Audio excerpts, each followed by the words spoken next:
everyone, welcome to Diksha Karnataka YouTube channel, and in the COMEDK series today I am going to discuss one of the most important, most of you are asking sir to COMEDK, so that's why we have decided that we will give you one of the most expected series where we are going to discuss the PYQs. Okay, COMEDK PYQs are somewhat different than that of KCET. Those who are preparing for KCET, those who have no idea about KCET, maybe you are watching outside Karnataka, then you should remember that COMEDK is not as difficult as JEE, and those who are from Karnataka, it is not as easy as KCET as well. So it is somewhere between JEE and KCET. So that's to give you an idea. Obviously the best idea you can get is from PYQs. So we are going to discuss the PYQs today. So let us see the first question. A coin I forgot to mention the chapters. We are going to discuss electric charges and field, electrostatic potential and capacitance. Total 15 PYQs we are going to discuss. A coin is made up of aluminium, it's not AI, it's AL, okay, aluminium, and weighs 0.75 grams. It has a square shape and its diagonal measures 14 millimeter. It is electrically neutral and contains equal amount of positive and negative charges, the magnitude of one type of these charges. So here, first of all, this information is just given as a extra information. It is not required. Okay, this information is given as extra information. You can skip this. Anyway, it is electrically neutral. That means total number of charges, positive and negative, are same. So how to do that? So here if you see that atomic weight of aluminium is given. Okay, atomic weight of aluminium is given. The mass is given. Okay, so mole number, the mole fraction or mole number of the aluminium is given by the mass divided by the atomic mass. Now one very important thing that you need to remember, that in COMEDK you are actually given a on-screen calculator, so worry not if you see the calculations are long and difficult. Okay, so this is the atomic mass, both are in grams. Make sure the units are same. Now we know that from Avogadro's principle, 1 mole of a substance have 6.023 into 10 to the power of 23 amount of atoms. So total number of atoms in this many substance is 0.75 divided by 26.98 into 6.023 into 10 to the power of 23. Okay, so this is the number of atoms. Now each atom has how many electrons? For aluminium, the number of electrons and number of protons in each atom is 13. Okay, so that is the atomic number of aluminium. So aluminium has 13 electrons or 13 protons. So this is the number of atoms. Okay, so the number of electrons or protons is 13.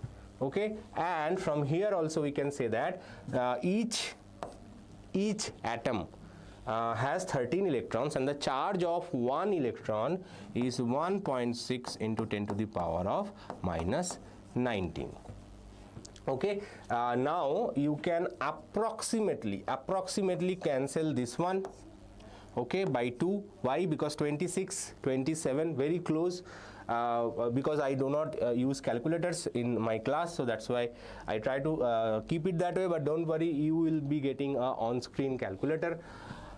And if you simplify this, it will be coming around 0.8 into 6 is 4.8, approximately 5 into 0.75 is 3.5, so approximately it will be 3.5 into 10 to the power of 23, 10 to the power of minus 19, that is 10 to the power of 4.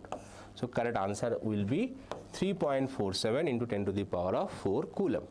Okay, if you want to calculate exactly, you will be getting an on-screen calculator. No external calculators are not allowed, but on-screen calculator will be there, so you will be able to solve this question. Otherwise, if you want to solve like a pro, you have to do some approximations, right? Now let's move on to the next question. 2 point charges A and B having charges plus Q and minus Q respectively are placed at certain distance apart, and force acting between them is F. If 25% charge of A is transferred to B, then the force between the charges becomes. So here we have two charges, one of them is Q, one of them is minus Q. Okay, the distance between them say R. So what is the force between them? Force between them is K Q square by R square. There is a direction, we are not interested in that, but first of all let us understand the force. So this is the initial force. Now what happens is that 25% of this charge you have taken and you have given it to the other object. Okay, this is a NEET level question. This similar question came in NEET as well. What is the meaning of 25%? 25% is actually meaning 1/4. If you are confusing, 25% means 25 by 100, which is 1/4. Okay, so these are the things. If you remember it, it will be faster for you to solve. That means you are taking 1/4 of charge from this. Okay, so taking away charge means you are subtracting from here. That means the charge left here is 3q/4. Now the charge here is positive. Okay, so when you give it to the second charge, what happens? Minus q. So you are giving it to the second charge. Okay, you are giving it to the second charge. That means minus q plus q/4. Don't make a mistake, because you are taking from positive and you are giving it to the negative. So very conceptual questions, it will be minus 3q/4. Okay, so both charges are now same, but both charges are now reduced. So what will be the new force? The new force F dash will be K 3q/4 into 3q/4. Again we are ignoring the sign, divided by R square, and you get 9/16F. So the new force will be 9/16F. If you want to guess, how you can guess the answer, that the actual force will be less than the given force. So here all the forces are more than or equal to the given force. Only one force which is smaller than the given force. So that is also a way to guess. If you want to guess, elimination method, this is the way to guess. If E axial and E equipotential represents the field at a point on the axial and equatorial line of a dipole, if points are at a distance smaller from the center of the dipole and R is very, very greater than the distance between them, then which of them is correct? We know that axial is twice that of equatorial and there is a negative sign. Okay, so this is just a theory based question. Now next, a charge capital Q is placed at the center of the line joining 2 point charges plus Q and plus Q as shown in the figure. The ratio of the charges Q and small q is. So here we have a plus Q, another plus Q. Okay, and the system is in equilibrium. I think that sentence is not written over here. The system is in equilibrium. If the system is in equilibrium, obviously this charge has to be negative. This charge has to be negative. Why this has to be negative? Because this is positive, this is positive. So the resultant force will be repulsive, right? So someone has to attract it towards this side so that the net force acting on any charge is 0. This charge anyway will be in equilibrium because this is plus q, this is plus q. So the whatever force acting on this minus q or plus q, this charge will be always in equilibrium. For equilibrium of the other charges, this central charge has to be negative. Okay, anyway this will come through the calculation only. Don't worry, we will use only q and then we will show that this is coming out to be negative. Let's calculate the force acting on one of the edge charge. So what is the force due to the other q charge? Okay, what is the force acting on this due to other q charge? K q into q divided by x plus x, that is 2x whole square, right? That is k q square by 4x square. This is the force acting on this side. Now what is the force acting on this same charge due to capital Q? What is the force acting on the same charge due to capital Q? That force will be K small q into capital Q divided by x square, right? This is x, capital Q, small q. Now net force is 0. Net force is 0 because the system is in equilibrium. That means Fq plus F capital Q must be equals to 0, or Fq equals to minus F capital Q. So that's what I am talking about. The negative sign will come automatically. So we can write kq square by 4 x square equals to minus 4q upon x square. Obviously x square will cancel, k cancels. I think I made a mistake here. Yes, I made a mistake. It will be kq. Okay, so k cancels. One of the q gets cancelled. So capital Q is minus q by 4. Okay, capital Q is minus q by 4. So the ratio of capital Q by small q is minus 1 by 4. So it is minus 1 by 4 is the answer.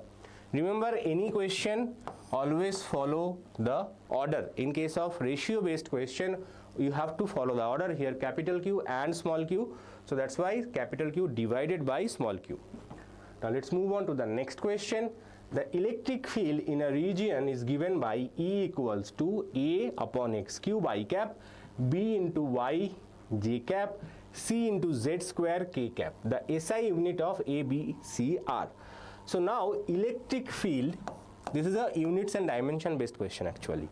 Okay, even though it's coming from electric field chapter, it is actually units and dimension based question. I will explain. So electric field is actually has two units. One is Newton per coulomb, another one is volt per meter. Both are same. Okay, the units of electric field are Newton per coulomb or volt per meter. Okay. Now if you forget why Newton per coulomb because it's coming from the Coulombian force, and why volt per meter because electric field can also be written as minus dV by dx, right? So from this expression it is volt per meter. Okay, so both just a second. So the electric field has two units, Newton per coulomb and volt per meter. Now what? Now you have to figure out the units of these quantities A, B and C. Now obviously x, y and z, all of them are distances, so their units will be in meters. So we will try to figure out. Now if you write a quantity, say quantity A equals to B plus C plus D, then the unit of A should be same as unit of B, should be same as unit of C and should be same as unit of D. So all these quantities should have same unit. That means A upon x cube should have the same unit, one of these two. Okay, because all the units are given, we have to check both units. So we have to check the units of A first. What is the unit of A? Unit of A. So unit of A, now A upon x cube is equals to E. The units, in terms of units, okay, the A upon x cube should have the same unit as E, right? So that means unit of A must be equals to E into x cube, right? What is E? E is Newton per coulomb, and what is x? X is distance, so it will be meter cube. So it will be Newton meter cube by coulomb. If you use the second value, that is volt per meter, you will get volt per meter into meter cube, that is volt into meter square. Any one of them is possible. Okay, any one of them is possible. Now what about B? Now let's move on to B. B will have, now for B it is B into Y. So B into Y have same unit as E. So B will have unit E upon Y. Okay, that is unit of B will be Newton per coulomb divided by 1 by meter. That is Newton per coulomb meter. Okay, or in terms of volt per meter it will be 1 by meter. So it will be volt per meter square. All units are same, Newton per coulomb meter or volt per meter square, all the units are same. Any one of them will be correct, so we have to figure out all the units. Next for C, again C into Z square, C into Z square equals to E, so C equals to E upon Z square. in terms of unit. Every equation I am writing over here are in terms of unit, right? So it will be Newton per coulomb into 1 upon meter square, that is Newton per coulomb meter square, or volt per meter into 1 upon meter square, that is 1 upon volt per meter cube. Okay, now if you see that in all the options 1 or 2 units are common, third unit is different. Okay, so first let us check this one. So first this one, Newton meter cube per coulomb is correct, volt per meter square is correct. Okay, Newton per meter square coulomb is also correct. So correct answer is option E. So that's why you have to check all the options. If you see any other option, for example, here volt per meter, okay, this is both units are wrong, this one is also wrong. Okay, for example, this one, volt meter square is matching, volt per meter is not matching, again second one is matching. So that's why you have to figure out all the units first, and then you have to check which one is the match. Okay, tricky question, slightly longer question, but anyway solvable, not difficult. Okay, before I continue, just wanted to tell you that if you want a comprehensive course on for your COMEDK preparation, then definitely we have our own COMEDK crash course, and it is launched at a price of 2499. If you want to register, the link of the registration link is given in the description section of this video. Don't wait, the classes will start from 6th of April. Don't wait, join today, book your seat so that you don't miss out from day one. Okay, so the link is given in the description section. Register yourself today. Okay, all things you will get revision of P1, class 11, class 12, you will get 5 full-length COMEDK preparation test, daily live doubt solving and lecture notes, daily practice paper, everything we will provide. So don't wait, join today. Next question. A plain square sheet of charge of side 0.5 meter has uniform surface charge density. An electron at 1 centimeter from the center of the sheet experiences a force of 1.6 into 10 to the power of minus 12 Newton directed away from the sheet. The total charge on the plain square sheet is, epsilon naught's value is given. So now if you have a plain sheet and if the distance is very small, for example 1 centimeter can be considered as a small distance, right? So we know that electric field is constant, and that is given by sigma by 2 epsilon naught. Now if you keep an electron over here, how much force it will experience? The force it will experience is given by E into E. Okay, now it says that you have to calculate the total charge. How to calculate the total charge? This sigma is actually surface charge density. Sigma is surface charge density. So if the total charge on this surface, say, is capital Q, then capital Q is actually sigma into area. Sigma into area is the total charge. So sigma is actually charge divided by area. Okay, we will put everything together in this formula and then we will simplify for Q. Okay, so here we can write this is actually E into sigma by 2 epsilon naught, or E into Q divided by 2A epsilon naught. We are trying to find the capital Q. So capital Q is actually force times 2A epsilon naught divided by E. Okay, many things will cancel, so that's why we are writing it like this. So what is the force? Force is 1.6 into 10 to the power of minus 12.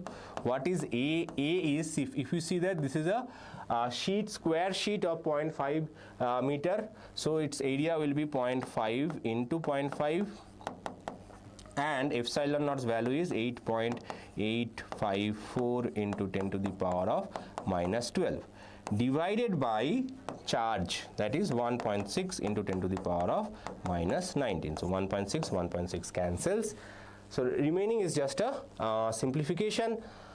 So 2 into 0.5 is 1. Okay, so this is also gone. 2 into 0.5 1 multiplied by anything is same.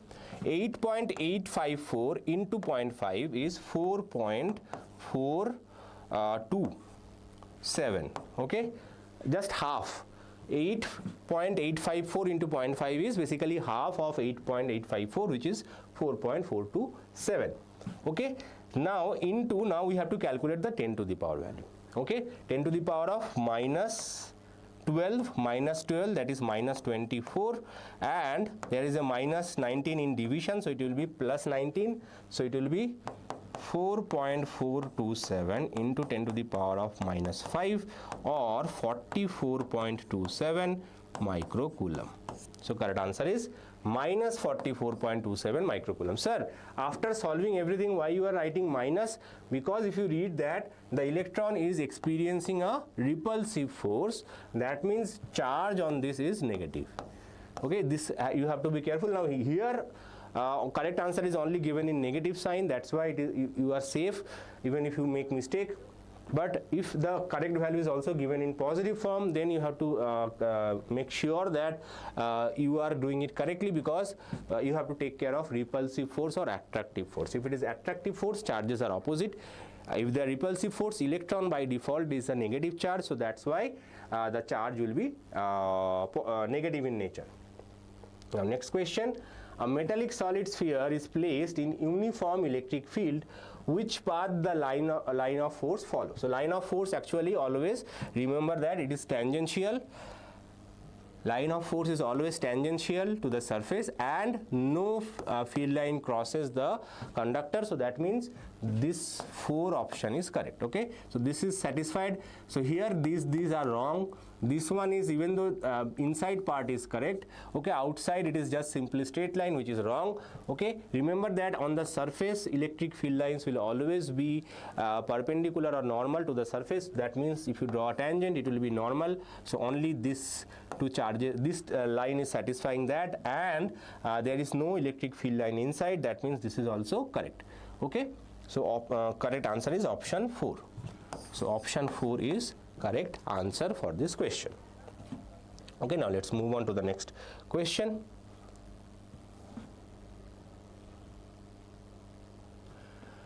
N identical droplets are charged to V volt each. If they coalesce to form a single drop, then its potential will be. So first of all, you have a small drop. Let me change the color. Okay, so you have, say, small drop, one small drop having a charge small q. Okay, the radius of this says small r. Then what is the potential? Potential on the surface or inside is given by k q upon r. Very simple formula for a spherical charge. The potential is given by k q by r. Now here we have n identical droplets. So n such charges are there. Now they all combine to form a large drop of radius r. Okay, they all form to give you a radius of capital R. Now what is the radius? First of all, remember when n droplets form a coalesce into a one single drop, the radius always will be n to the power 1/3 into small r. Okay, so if 27 drops coalesce, it will be 3r. If 8 drops coalesce, it will be 2r. Okay, so remember that this is a simple trick to remember. When spherical object, you can calculate by doing adding the volumes of all these and then comparing it to the volume of the larger one. This is very common formula to remember. Okay, so radius, after they merge into one, the new radius will be n to the power 1/3 into r. Okay, so this is the radius. Now what is the charge? Each of them had charges q. Okay, each of them had charges q. So total charge will be how much? How many drops? N number of drops. Each of them have q, so total charge is nq. Do not ignore this. Many consider radius, but they do not consider the total charge. That's why they make mistake. So here you have to consider the total charge as well. So what is the new potential? New potential capital V. So say this is small v, this is capital V. That will be given by k into nq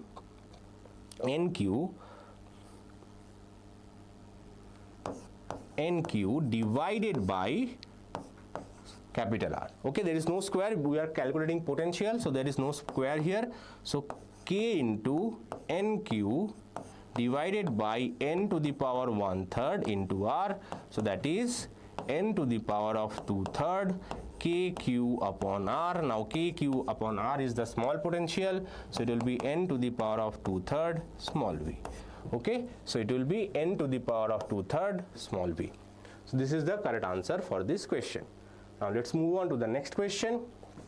A parallel plate capacitor with air between the plates has a capacitor of 10 picofarad. The capacitance, if the distance between the plate is reduced by half, the space between them is filled with the substance of dielectric constant 4 is. So here we have a capacitor. Okay, so what is the capacitance? Capacitance is Ka epsilon naught by d. So initially it is air. Initially it is air, that means it is K is 0, K is 1. For air, K is 1, so A epsilon naught by d.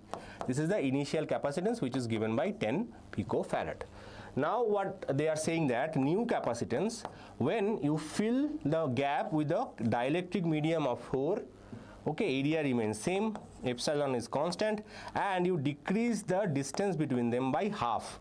You decrease the distance by half, that means it will be 8 A epsilon naught by d. Now what is A epsilon naught by d? That is 10 picofarad. So the new capacitance will be 80 picofarad. So correct answer is 80 picofarad. Next question. A 400 picofarad capacitor is charged by 100 volt supply. How much electrostatic energy is lost in the process of disconnecting them from the supply and connecting to another uncharged 400 picofarad capacitor? Okay, so here if you see that both of them have same capacitances. So there is a shortcut way to solve such questions if the capacitances are same. If they are not same, I will explain, don't worry. I will explain that as well. So first of all, when you charge a capacitor to a particular voltage, what is the energy stored? The energy stored is given by half CV square. So half C is 400, picofarad means 10 to the power of minus 12, and V square means V is 100, that is 10 square to the power of square, so it will be 200 into 10 to the power of minus 12 into 10 to the power of 4. Okay, so it will be 2 into 10 to the power of 1, 2, 4, 5, 6, 10 to the power of minus 6 joules. This much energy is stored. Now if you connect it to an identical capacitor, so if both capacitors are same, okay, then the energy lost will be exactly half of the initial energy stored. That will be 2 into 10 to the power of minus 6 divided by 2, that is 10 to the power of minus 6 joules. Okay, so correct answer is option B. Now if the capacitors are not same, suppose this one is C1, this one is C2. Okay, then what you have to do, you have to calculate the equivalent capacitances and how the potential is distributed between them. Okay, remember that whatever charge initially stored, the charge stored should be distributed between these two capacitors.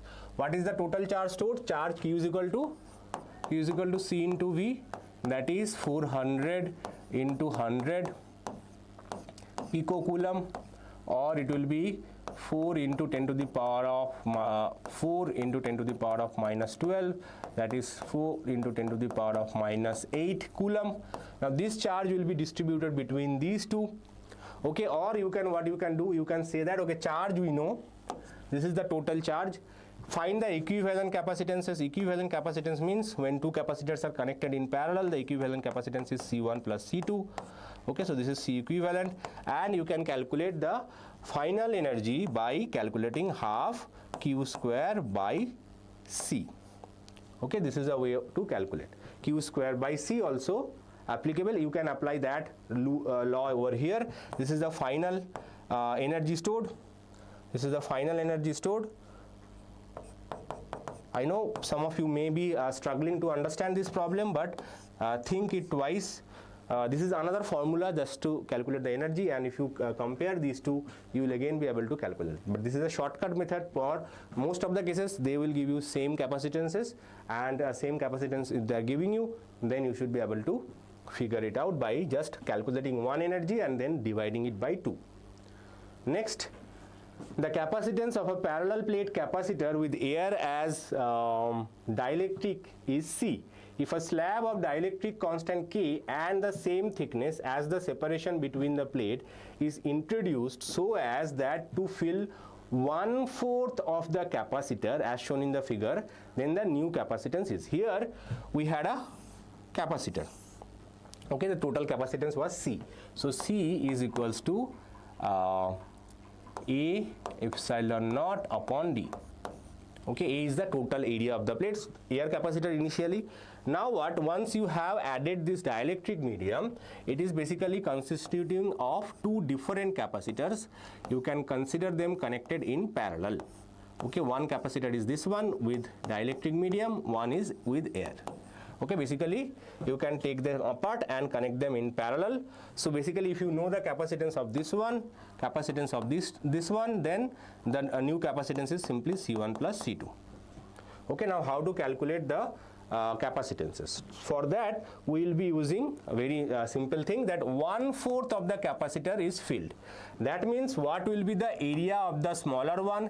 Area of the smaller one will be A by 4, the smaller one with dielectric medium. What about the capacitor larger one, which still has air in it?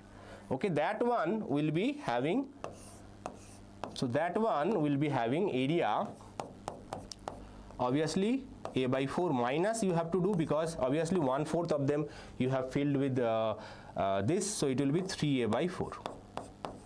So what is C1? C1 is nothing but A by Ka by 4 epsilon naught upon D, and C2 will be K 3A by 4, and there is no K, by the way, K is not there because it is only air, so 3A epsilon naught by D.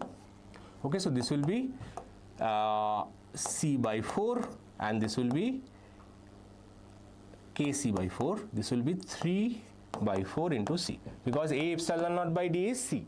Okay, A epsilon naught by D is equals to C, original C. Right, so if you simplify you will get this. Now what is the new capacitance? New capacitance is C1 plus C2, which is Kc by 4 plus 3 by 4 into C, or C by 4 K plus 3. Okay, C by 4 K plus 3. So correct answer is C by 4 K plus 3, correct answer option B. Okay, now let's move on to the next question.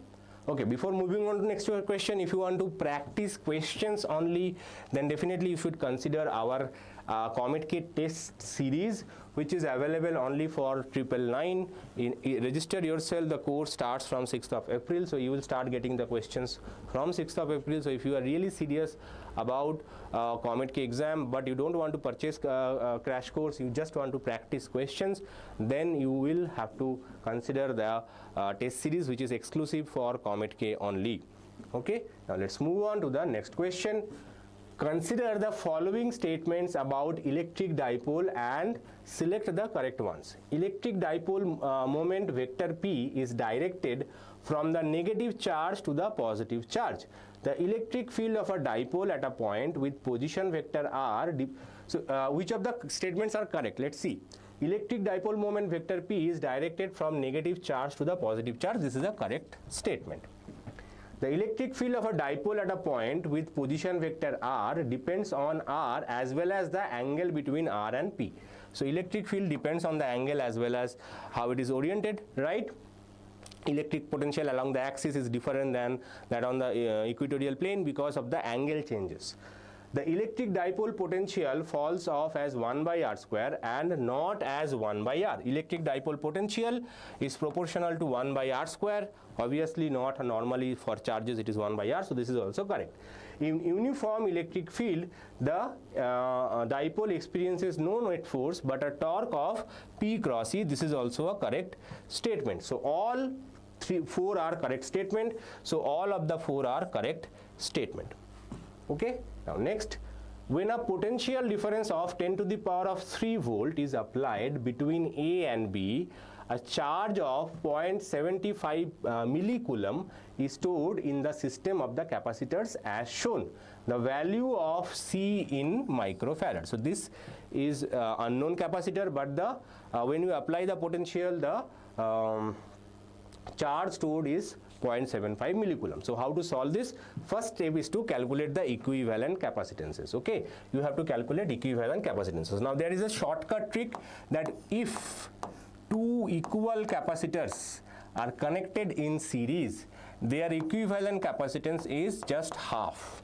Okay, if two equal capacitors are connected in series, their equivalent capacitance is just half. This concept we will be using here. So if you see that 2 microfarad connected in series. So on the top branch we have only one capacitors having a capacitance 1 microfarad. Okay, now next, here also we see that 2 microfarad connected in series. So there also we will be having a capacitor of 1 microfarad only. Why? Because 2 by 2, that is equals to 1. So the equivalent capacitance will be 1 microfarad. Now this one C is connected diagonally. So this one and this one is connected parallel to each other. Okay, C and 1 are connected parallel to each other. So parallel to each other means their capacitances will be added. So here this one will be having a capacitance. The net capacitance will be 1 plus C. Okay, this net capacitance of this and this will be 1 plus C. Why? Parallel combination. Parallel combination means capacitance will be added. So 1 plus C. Now this one and this 1 plus C are again in series, and the voltage that you have applied is 10 to the power of 3 volt. Okay, so series combination means again we have to calculate this. They are not same obviously, so you have to calculate. So the equivalent final capacitance is 1 into 1 plus C divided by 1 plus C. That is 1 plus C divided by 2 plus C. This is the equivalent capacitance of this combination. Now if you apply this much potential on this, how much charge will be stored? Charge stored will be Q is equal to C equivalent into V. C equivalent is this one, 1 plus C divided by 2 plus C into 10 to the power of 3, and that is equals to 0.75 millicoulomb, that is 10 to the power of minus 3. Okay, now you have to simplify anyway because it is micro value, so you have to consider that. So it will get let me write this 0.75 as 3 by 4 into 10 to the power of minus 6. Okay, now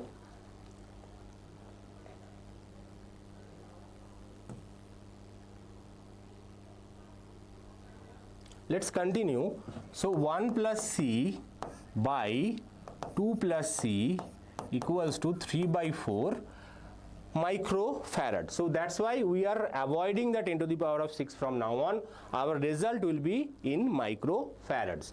Okay, because otherwise it will be common in every step. So don't worry about it. So let's multiply 4 plus 4C equals to 6 plus 3C.